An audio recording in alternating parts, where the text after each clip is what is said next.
L'ambiance sonore que nous sommes en train d'écouter, c'est l'ambiance sonore du chantier de construction de Notre-Dame en 1170 du côté du chevet avec dans le dos la Seine. Ah, en fait, si tu l'appelles travail, c'est bon. Oui, sinon il veut travaille pas. Oh, l'ensemble des enceintes que vous avez tout autour de vous, c'est un ensemble de 46 enceintes en latéralisation et en élévation. Ce dispositif permet d'immerger l'auditeur dans le son. Ah, c'est pas un oiseau. Ah oui. Un percheron qui vole, je veux bien, mais... Ça va être compliqué, c'est parce que j'aurais mis la même couleur. La restitution d'une ambiance sonore historique, elle n'est pas liée à une période. On peut remonter le temps de manière assez lointaine. Le plus ancien paysage sonore que j'ai pu à ce jour restituer, c'est le IIIe siècle après Jésus-Christ. Ouais, c'est bon. Ouais, ils se disputent tout le temps. Ah, il est trop devant là. Ouais. Parce que ton pigeon va être là-haut. Hein. Le pigeon, par contre, tu peux le mettre en haut. Ouais, attends, je vais juste le baisser. Et je vais un peu le filtrer parce qu'il est pas terrible. Je vais chercher à identifier 3 couches qui forment la structure même d'un paysage sonore, que ce soit de nos jours ou dans le passé. La première couche, c'est ce qu'on appelle la géophonie. La géophonie, ce sont tous les bruits et les sons qui sont attenants à un lieu. Par exemple, s'il y a un fleuve, on entend le fleuve et on entend le vent qui va avec. Juste au-dessus, on a une couche qu'on appelle biophonie, c'est tous les oiseaux et les insectes. Et puis la troisième couche, c'est nous, c'est l'anthropophonie, c'est tous les bruits et les sons qui sont générés par les humains et leur activité.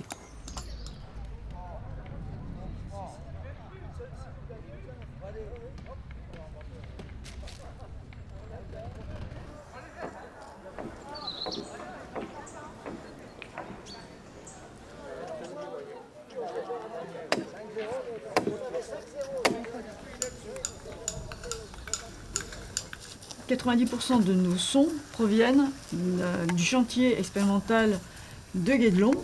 Sur ce chantier-là, c'est notre terrain de jeu.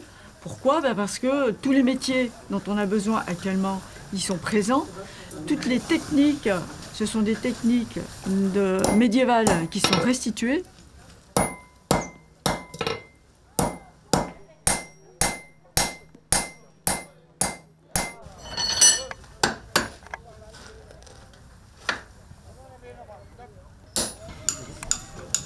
On va sur site, non pas pour quelques heures, comme on pourrait le faire pour d'autres sites, mais on y va pour quelques jours, afin d'avoir une globalité et une totalité de l'information. C'est-à-dire quand on va arriver sur le chantier, on va avoir des sons au début du chantier, mais il se peut que l'artisan qu'on a capté le premier jour vienne nous voir le troisième jour en nous disant c'est bien parce que là je vais avoir cette action-là, est-ce que ça vous intéresse ? Nous, si ça nous intéresse, on va, avec nos micros, poser et enregistrer l'action en question. Ouais, je vais demander à Olivier, ou il n'y a pas Lancelot en ce moment, c'est Olivier. Olivier, je vais le prévenir qu'au moins en fin de journée, oui. Pareil, dans 16h30, 17h. Oui, mais on se libérera vraiment pour ça. Ok.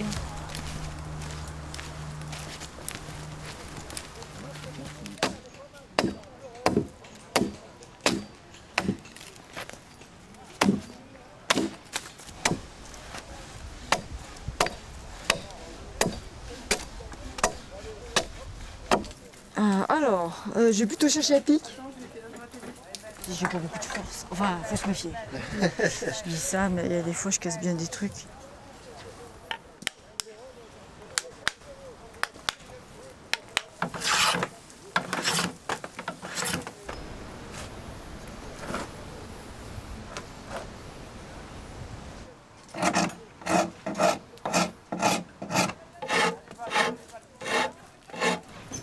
Ça va?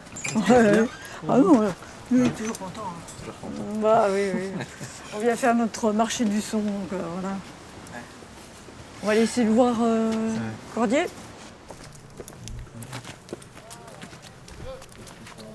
Ce qu'il faut comprendre, c'est que l'archéologue du paysage sonore, il n'est pas sound designer, il n'est pas bruiteur, mais que tous les bruits et les sons sont issus de captations et sont des bruits et des sons du passé qui sont encore dans notre présent.